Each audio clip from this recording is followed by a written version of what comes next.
let's take a closer look on how to calculate the surface area of a cylinder. So I have a cylinder here. I know it's not the best cylinder in the world, but I did my best with a toilet paper roll. And we need to find out what the surface area is of the entire cylinder here.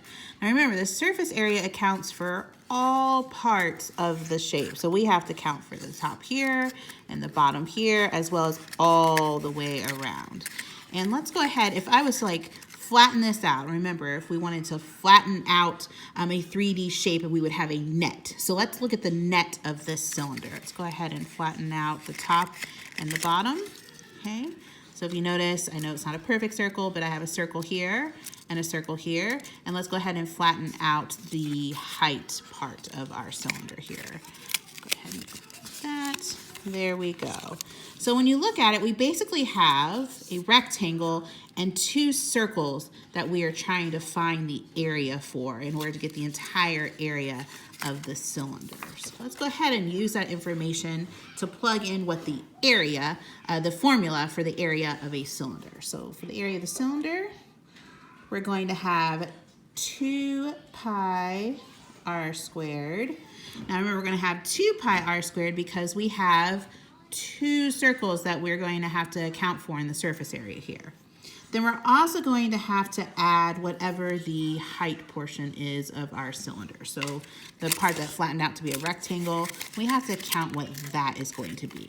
And to do that, we're going to multiply the height times the group of 2 pi r. And we're doing that again because when we have our rectangle and we have it as a cylinder, it's in a circular shape. So we're still going to use that the 2 pi r. Did not draw that very well for you. Sorry about that, Joe. 2 pi r, we're going to make sure we account for that circle as well as the height. All right, so now we just have a matter of plugging in the information here. So let's go ahead and work the cylinder we have here. We know that the height, if we had it this way, the height is 5 millimeters, and we know that the radius here is 2 millimeters. So if we plug that in, we'll have 2 times pi times the radius squared, which is 2. And then we're going to add the height, which we found out was 5 millimeters. The height, remember, is just what is the length from base to base. So if the two circles, it was sitting up from base to base, that's going to be our height. So our height is 5 millimeters.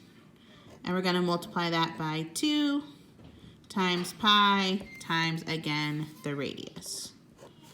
All right. And let's just go ahead and start solving this out. So for the first part, let's go ahead and put those in brackets so we know that this whole group right here is kind of the first one.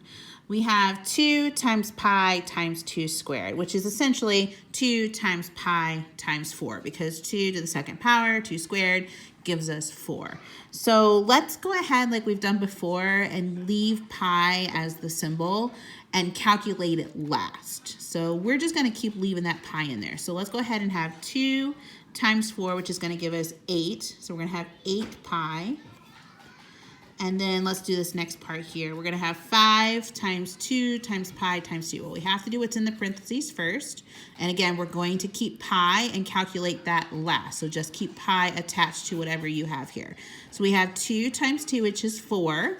So we'll have 4 pi, and we're going to multiply that by 5. So then we have 5 times 4 pi, which gives us 20 pi. And since we have like terms here, we can go ahead and combine them. We have 8 pi plus 20 pi, which gives us 28 pi. And now we can finally solve this out. So let's go ahead and calculate 28 times pi, which is, we're going to use 3.14. And we're going to get 87 and 92 hundredths. We are talking about the area, so we're going to use our units squared. And that's how you find the surface area of a cylinder.